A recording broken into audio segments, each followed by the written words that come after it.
Hello and welcome. My name is Peter Woodbury, and we're doing this online live version of Reflections, the Wisdom of Edgar Cayce.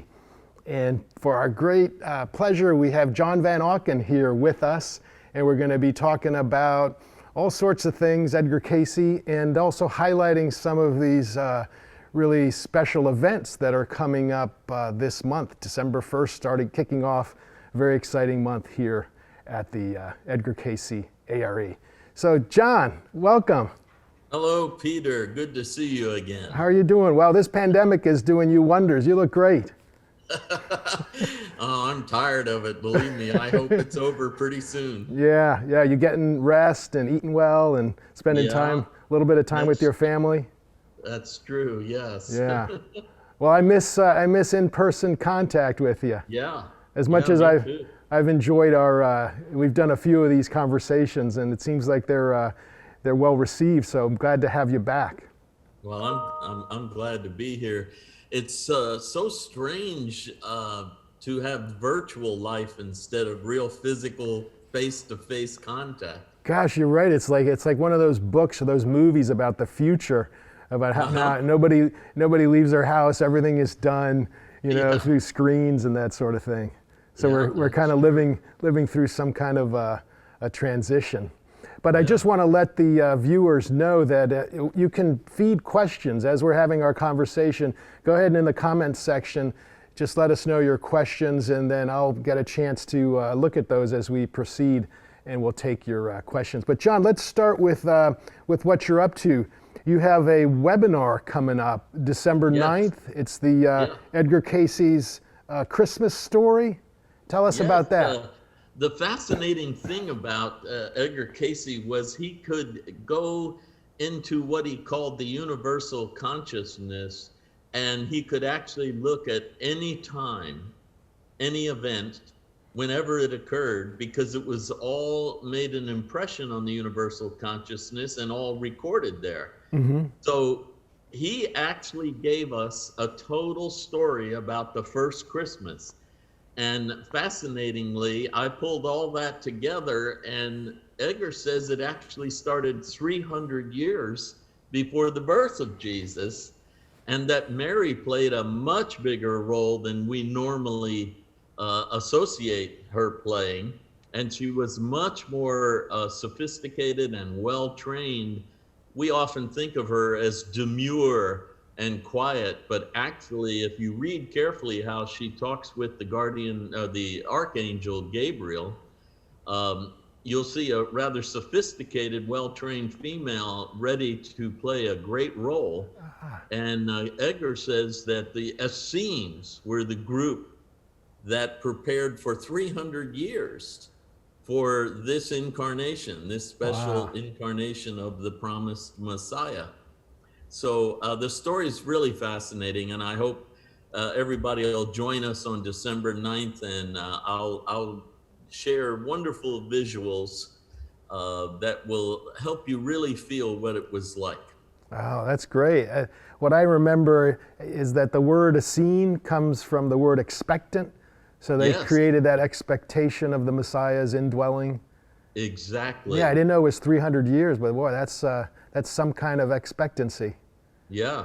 Well, he said that the Essenes actually had read Genesis and knew that out of the feminine, which was Eve at the time, would come the Messiah, the redeemer of the situation that occurred in the Garden of Eden. So they were looking for a sacred female. Mm-hmm. They were looking for a sacred female. And it turned out that that sacred female was this young little girl, the daughter of Anne, Mary, and she was well trained. Edgar describes her training and all, and I share all of that with you in the webinar. Oh, that's great. And was there any, since it was 300 years of preparation, were there any reincarnations? Did he talk about any of the people that were involved in the preparation that eventually reincarnated, or was that not yet? He did. Yes, he did. Yeah, and that gets a little strange, curious, but very enlightening. Yeah. From Edgar's deep trance perspective, our major life occurs in spirit and mind. This physical life we're having is little vignettes in a much bigger story. And so when he tells the first Christmas story, it's much bigger than just a little group of incarnate people. It's much bigger. It's a soul story.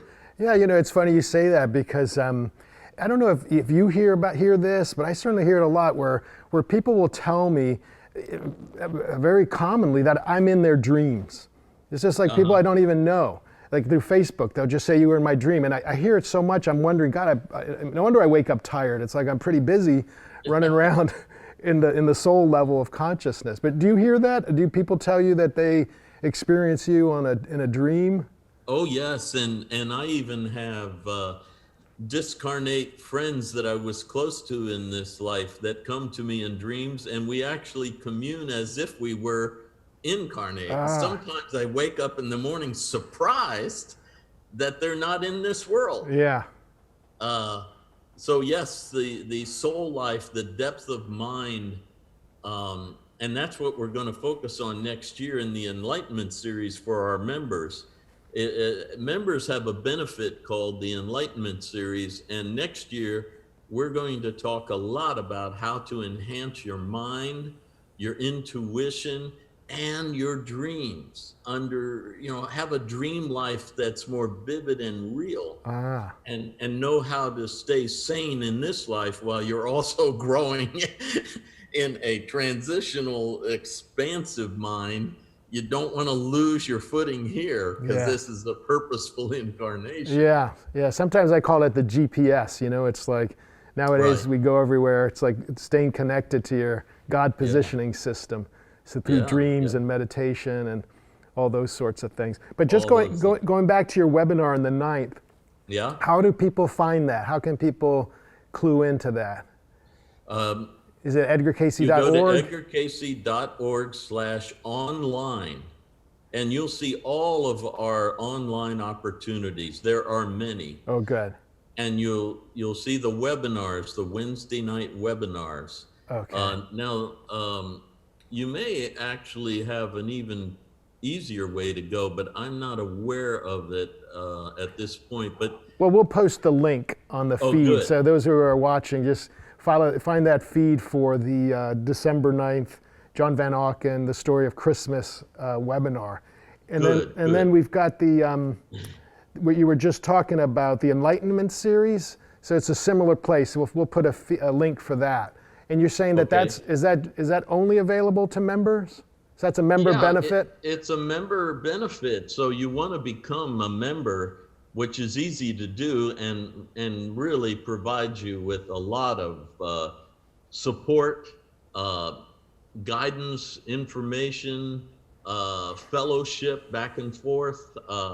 It's the best way to engage with this organization and the whole collection of members and friends. So once you join, once you're a member, there's no additional cost. You just pay a membership, and then the Enlightenment series is one of your member benefits. Is that correct? Exactly. Oh, great. And you can go on the website, edgarcayce.org, and you'll see log in.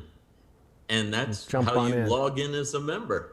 And when you log in, you'll see a list of things you can do and look at. And one of them is the Enlightenment series. Oh, good. And then that's going to become available in 2021? Oh, yeah, but we've already done a whole series in 2020. And so that's archived, that's available. If they join, people can, between now and January 1st, they can catch the previous edition and then jump on and watch the new one. Correct. When it comes available. The December Enlightenment series is live right now with a video, and it's a lot about Christmas too. So they might want to join now and take hold of that Christmas story in the Enlightenment series. When you join the series, you get a lesson, you get a video, and in your magazine, your membership magazine, you get an article from the Enlightenment series. So there's a lot of benefit to being a member. And it comes in monthly installments. Is that what you're saying? There's like each month That's right. there's an installment of it. Oh, Yeah, that's that's right. great. It's monthly, yeah. And how is it being received by the membership? Are you getting letters back from? Or are you getting emails? You know, replies? Yeah, very well. Very well. I'm very pleased. In 2019, we did How to Discover Your Soul's Purpose. And in this year, 2020, we did How Past Lives Affect Your Present Life. And next year, we're going to do Enhancing Your Mind, Enhancing Your Intuition and Your Dreams. Wow. You know, it feels a little bit like, remember everything that we thought was going to happen December 21st, 2012? Yes. It seems like there's been a jet lag, and it's kind of come more what we expected then is more what's happening in this time. It seems there's much more tumult and change and these kind of issues. Now, with your with your research that you've been doing since this past year, what are some of the things that you've learned, like as you're looking at the Cayce work from kind of this current time that we're going through? Are there some kind of new kind of information, or there been new insights that you've gained? I think the thing that's impacted me the most is that the 2012 Mayan calendar marker in the sand was kind of overlooked, but it was actually a true movement, but it was occurring in the unseen dimensions of life and is now coming out to manifested form in a universal global pandemic, which has caught the attention of every soul on the planet. That it's amazing that you can have something that can capture the minds and bodies of every human on the planet and get them to go more inside themselves, because the outer world has got a danger to it, has pushed you inside. And so you start to wonder, what is nature doing? Why are all humans being affected by this or vulnerable to it? And that's causing deeper thought. And now, right now, coming up here on December 20th, there is a conjunction of Jupiter and Saturn in our solar system. This is a rare event. So even the cosmos is starting to show signs that we are in a transition period to a new age, and the forces of our own solar system are coming together. Jupiter, of course, Cayce said, was high-mindedness, expansive consciousness, and abundance, whereas Saturn is the lesson giver, the one who grabs and focuses you. So, and he also said it's major change. The influence of Saturn is dynamic change. So here we have these two coming together on December 20th, and A.R.E. has decided to do a global prayer and meditation day on that day, and it'll affect us throughout 2021. So if our listeners to this show want to participate, they go to edgarcayce.org/December20, no spaces, December 20. And there's a whole website that they can view all the activities we're going to do all day long, 24 hours, and they can inform us that they're participating. They can share their own feelings, experiences with us, and engage with us on this rare event in our solar system. I don't think people realize this has not occurred for hundreds of years and won't occur again. So in the midst of a pandemic that has really burdened us throughout 2020, we have signs that 2021 is going to be influenced by stellar planetary changes that are going to bring a new vibe to the earth. And we're hoping that our global members and friends will help us channel some of this energy into the world for 2021. and the improvement of mankind, humankind, to a greater level of love and thought for one another and our global family. So I hope people will check out the site, edgarcayce.org/December20, and see what we're doing and participate with us and communicate with us about their perspectives. Wow, that's so you're saying that not only is it a 24-hour kind of broadcast that the A.R.E. is making in honor of this event, but then the member, whoever signs up, can then participate, and they can participate with comments, and they can even participate with a video or like something like that. Yes, and we'll have courses, training courses. I'm going to do some chanting, both training about chanting and then chanting. We're going to have sound Yeah, healing. the singing bowls, yeah. Yeah. Oh, great. And we're going to have some information from various enlightened souls. They'll teach some courses. Oh yeah, some you lessons. meant that, you meant me, right? Because I'm doing a lot. Oh yeah, of course you. I teach people. I've learned more from doing stuff wrong than anything else. That's my blessing. Yeah. So it'll be a dynamic, special day, and it doesn't matter where you are on the planet or what your time zone is.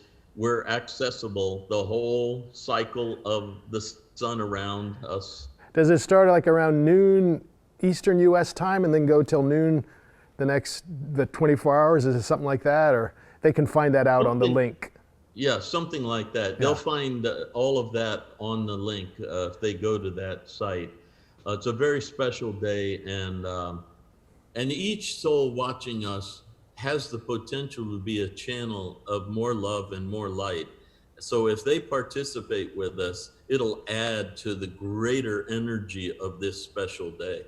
And so I just want to recapitulate what I heard you saying is that, so in some ways the December 20th, 2012 occurred in spirit, and then it went down through the mind, and your thought is that now December 20th, 2020 is that it's coming into the physical dimension, and it's somehow that this conjunction of Saturn and Jupiter are part of the marker or part of the energetic of this now being very, very physical. You said that exactly right. That's exactly what's happening. And then with Saturn and Jupiter, so you're saying, like, I think of Saturn, I think you said something similar, it's like the lesson giver, yeah. And then Jupiter's expansion and abundance. So is it our lessons are going to come through you could say even economics, kind of that's because we are retracting, like what's happened with businesses and all of this stuff that's in the external world has kind of shrunk a bit, and so that's part of what we're going to be learning our lessons through that dimension. Is that some of it? Yeah. The pandemic has actually contracted commercialism. Yes. And our material consciousness of wanting things, of buying things. Like right now, we're going through a Black Friday and a high-tech Monday and all this sort of buy. But today, Tuesday, happens to be Giving Tuesday. Hey. Of course, very few people focus on Giving Tuesday.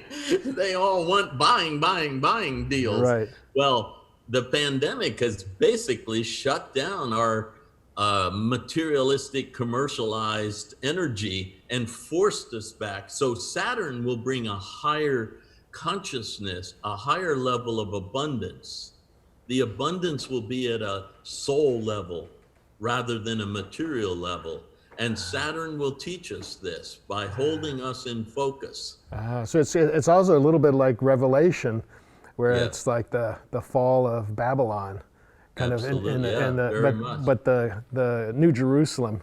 So we're kind of living through some of that, the materialism and the spiritual stuff going on. And how interesting that it would astrologically really play out through that.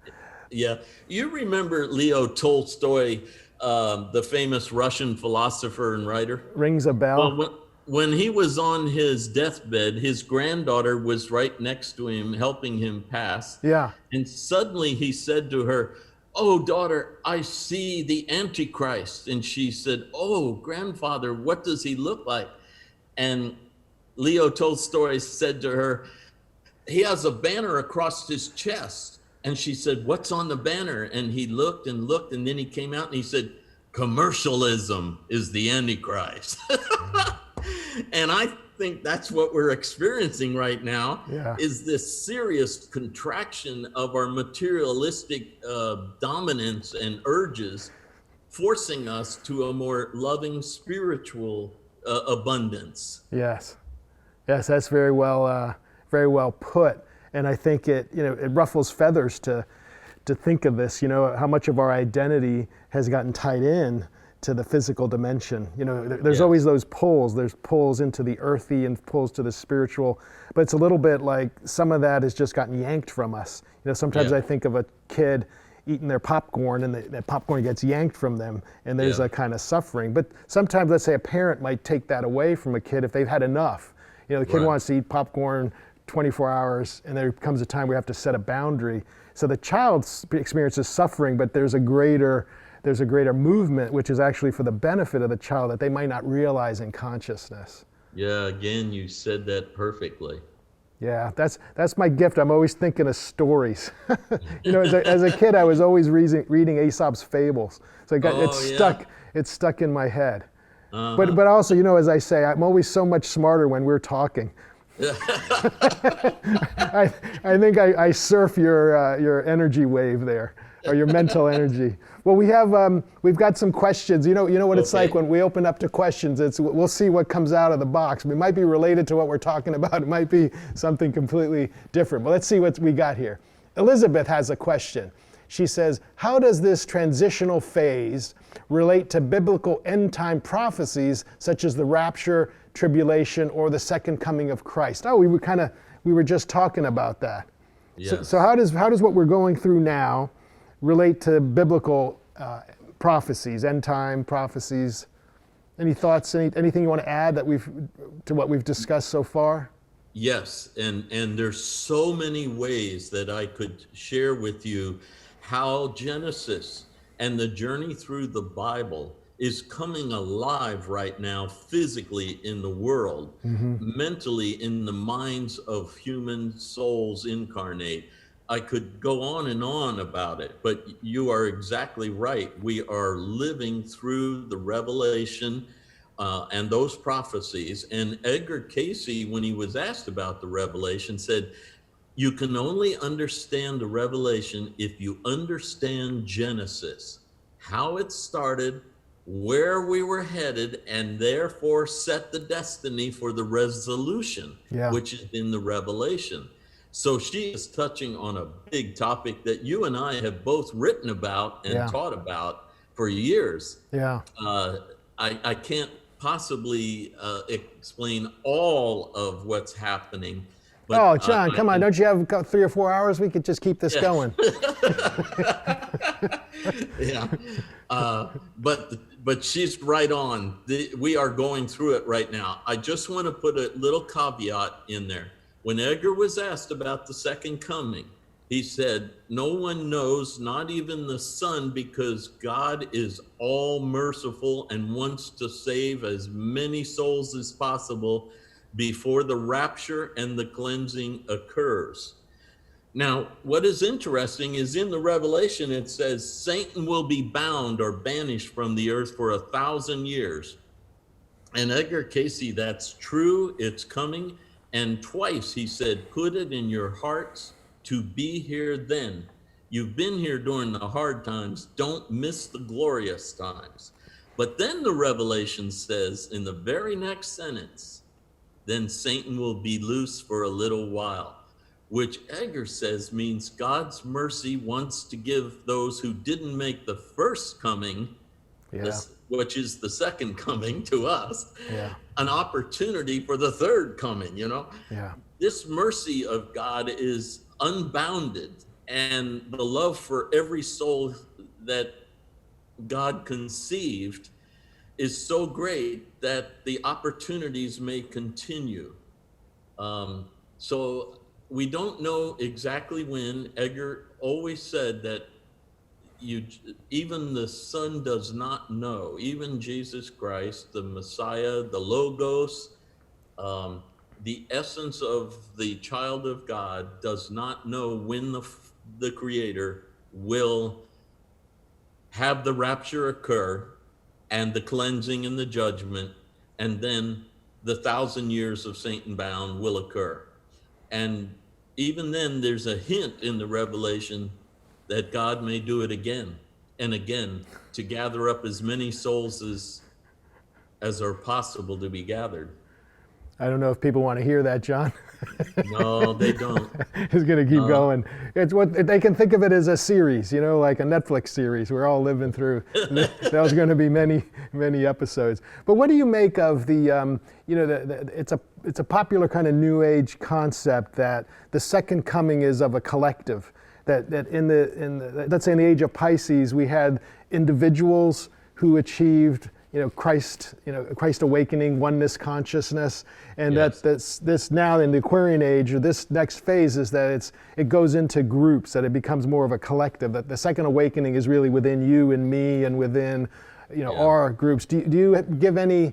Does that resonate with you in what you've studied? And it's exactly how Edgar said it would occur. First within individuals, then within classes and groups, and then with the masses. So yes, it is moving. First in the hearts and minds of individuals, then there'll be collective groups and classes of people whose hearts will open and minds will clear. And then eventually it'll channel through them out to all the souls. Now, when he said classes, he didn't mean economic classes. He meant through work. Categories of people, right?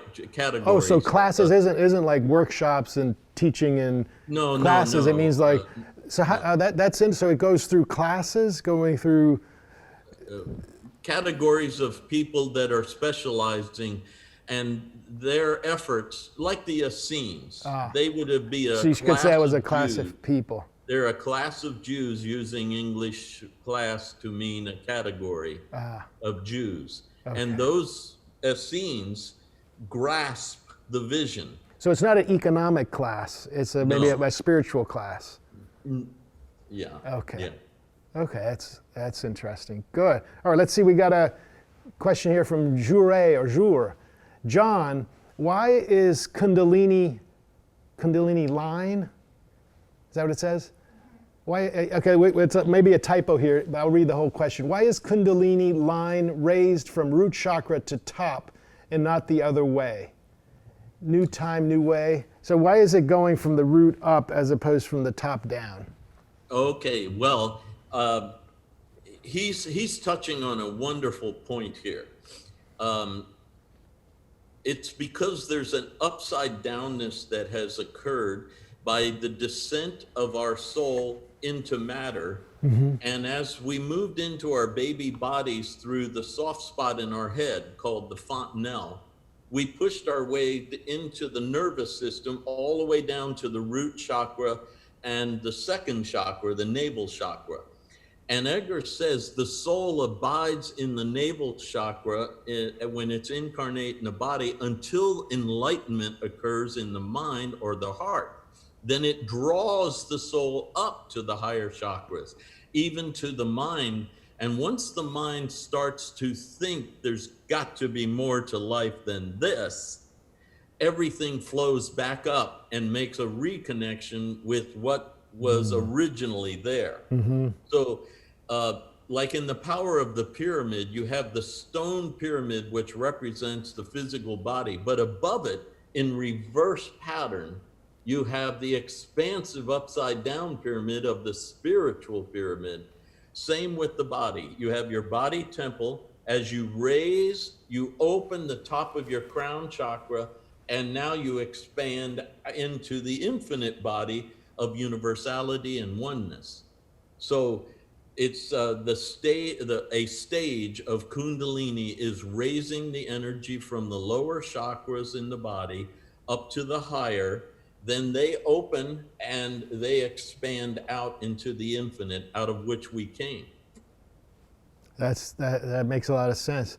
One of the ways that I've thought of it, I think it's from Cayce, is like when he talks about the Lord's Prayer, that this is heaven and this is earth, and that we started here, and that the fall, so to speak, is I guess like you're saying in Genesis, where we fell into the physical. So that's why we're in the second chakra. We're all trying to make our way home, or we're trying to make our way back through the material into the spiritual. Is that another way of saying basically the same thing? Exactly. Yeah. The Garden of Eden represents what is the apple of your eye that pulls you away from oneness.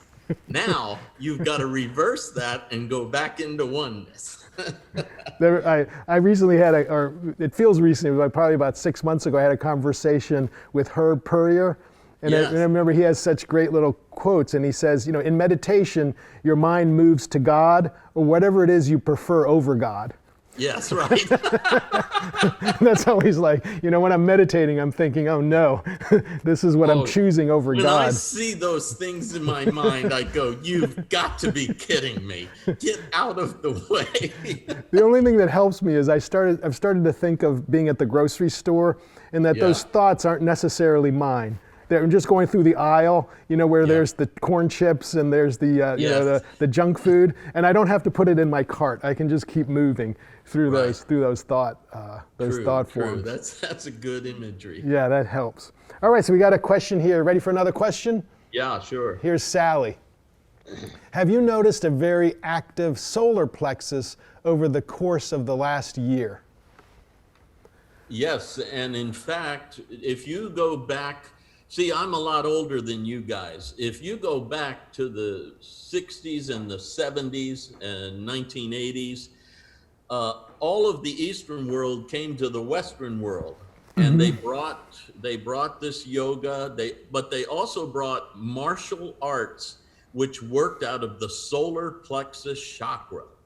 In fact, my youngest son was a champion kung fu artist, and he clearly taught me that they work from the power of the solar plexus chakra.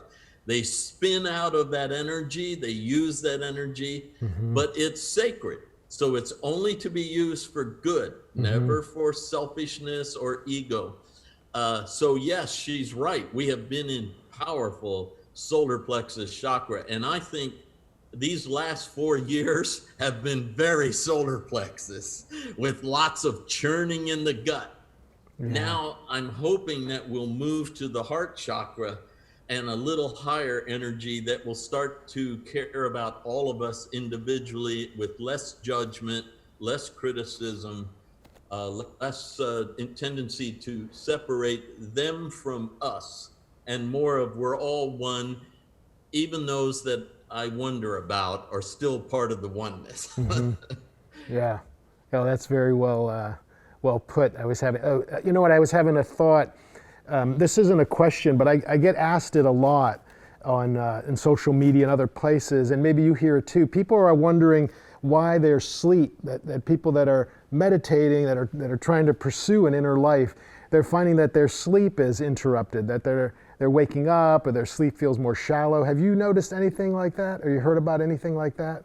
All my life, and Edgar Cayce said that's a natural result. And he explained that if you are meditating and praying and seeking, if you're a seeker, then when you fall asleep, your soul is liberated and dynamic. And he says, despite your body's attitude about wanting more sleep, when your soul's excited, it will wake you up. And he says, when you wake in the middle of the night or the early morning hours, like 2 or 3 or 4 in the morning, it's your soul wanting you to meditate again or pray again. And I always followed that teaching. So I would get up, go to my special spot, and just pray and meditate, even if it was 5 minutes or 55 minutes, then I would go get back into bed. And when I was in my 20s at A.R.E, I was running a Heidelberg printing press. You could lose your fingers if you weren't awake. And so when I'd get up in the morning, I'd still be a little drowsy from having done midnight meditations, 2 a.m. meditations. So I would make very sure that in the morning I would do what we call a Kundalini meditation, which was an energy meditation. So I would do a brief raising of vitality and energy in me and snap out of the spaciness of ethereal connections, so that when I got next to this big, powerful machine, I was attentive. I was present in mind, Oh, those are great way of, very helpful. As you're talking, I'm thinking about, I had the pleasure and honor of meeting all your kids and working with Jacqueline and James. And I remember James told me one time when he was a kid, he'd get up in the middle of the night to go to the bathroom or something, and he'd see you meditating in the living room. And he said he'd come over to you and he'd just put his head on your lap and you'd stroke his head, but you'd keep right on meditating.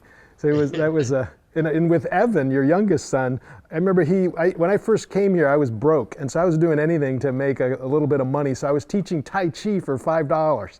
And I remember James and Evan were taking the class, but I remember Evan was like, it was too soft for him. He was like, who needs the slow motion stuff? He was a hard style guy. Yeah, he became a Kung Fu champion out in Columbus, Ohio for the national events. He got gold medals. He got trophies bigger than him. Yeah, I saw that in him. All right, here's Kathleen, and she wants to know, John, which of your books talks more about this? Like, they're curious about what we're touching on. Is there a book that you'd recommend, something on Revelation or any of these subjects? Where should a person listening right now turn to? Well, my book, Edgar Cayce and the Revelation, or let's see, it's called Edgar Cayce's Amazing Interpretation of the Revelation. How about that for a title? And in it, he takes the revelation internally to each soul. So if she's asking about soul growth, that's the book. But if she's asking about prophecy and the future, then I would recommend she get my book, Prophecies Converging in Our Time, because that's more about prophecy. But the prophecy book, Edgar wanted to show you that it's a microcosmic event occurring in your personal, inner, mental, physical life. And so he shows the 7 churches of the Revelation as your 7 chakras, 7 spiritual centers. He shows that the first 10 chapters are about spiritualizing the body, and the next 10 are about spiritualizing the mind. So see, he's making it very personal.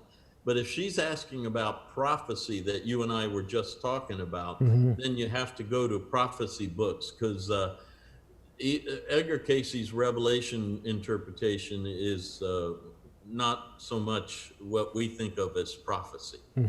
I found, I hadn't been reading, I was guided to start looking at the book of Revelation a couple years ago. And it seemed like, this is a interesting historical book or something like that. But I think it's really helped me in these times to kind of understand that there's always a plan.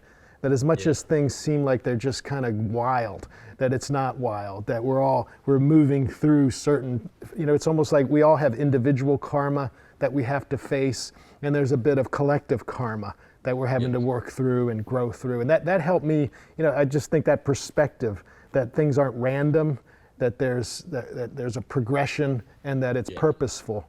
And it's not, this isn't the, it's like that quote, it says, everything is going to work out in the end, and if things aren't working out, it's not the end. So, they get that, it's from that movie, The Marigold Hotel. That's right, that's right.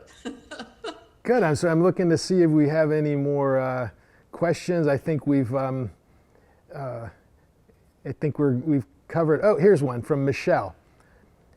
Do you think of God as an entity, or is God in us? When we speak of God, is God like something outside of us, something inside of us? What's your conception of God?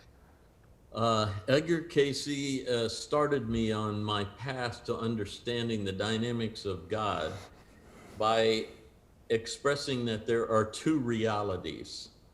One is the infinite, eternal essence of all life, which we might think of as the womb of Mother God. It's a dynamic void, empty but totally vital. And everything manifest or animated came out of that deep, silent, still place.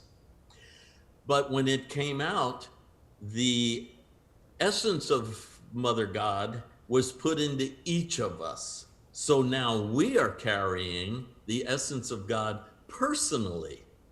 So we have a personal connection within us and the infinite source beyond us. And Edgar always wanted us to act like a child of God among each other, but at the same time, budget time to move into the infinite, eternal oneness out of which we came. So you have a universal essence of godliness and a personal manifested presence of godliness. So few of us can actually handle the idea that we are gods. But if you look in the New Testament, you'll see Jesus tell the Pharisees, don't the scriptures say you are gods? No. And if you go back to the Old Testament Psalms 82, you'll see you are sons and daughters of the Most High. You are gods, but you'll die like princes and princesses in this world. So we're living a paradox of two realities. And we really need to awaken to our godly nature. The Maya were very big on this. They said the children of God are engaged in a game of life with the lords of the dark underworld, and they distract the children from their truth. Boy, isn't that the truth? Yeah. Good. Well, we're coming up to the end of our time. Is there anything, any thoughts you'd like to leave us with? Certainly, people can jump on and hear your webinar that starts the 9th, December 9th, which will be about the story of Christmas. And then we have December 20th, the Global Prayer and Meditation Day, which is in connection with the planetary conjunction that's happening at the winter solstice with Jupiter. The winter solstice, Jupiter and Saturn. And then 2021 has this Enlightenment series. It's going to cover all kinds of ways of accessing God within, through dreams, meditation. And then we can't end without acknowledging it's Giving Tuesday. And so if those folks are in a giving mood, we certainly, they certainly can donate to support the work of Edgar Cayce and the work of the A.R.E. That's right. And in all your buying, budget just a little bit of time in giving. Yes. Yes. Good. Any final thoughts? Anything you'd like to leave us with? No, it's always a pleasure to converse with you about all these ideas and concepts and practices. Oh, yeah. It's always a pleasure. Oh, thank you. I thank you. We have there's so many different train of thoughts that we've had to corral into, and I think it's about 45 minutes. Yeah. Good. Well, thanks, John. We'll have to do this again soon, and I look forward to catching up. So those of you watching, in about 15 minutes, you can jump on our noontime Eastern USA time meditation. So thank you, and look forward to seeing you at another episode of Reflections, the Wisdom of Edgar Cayce. Have a good rest of your day.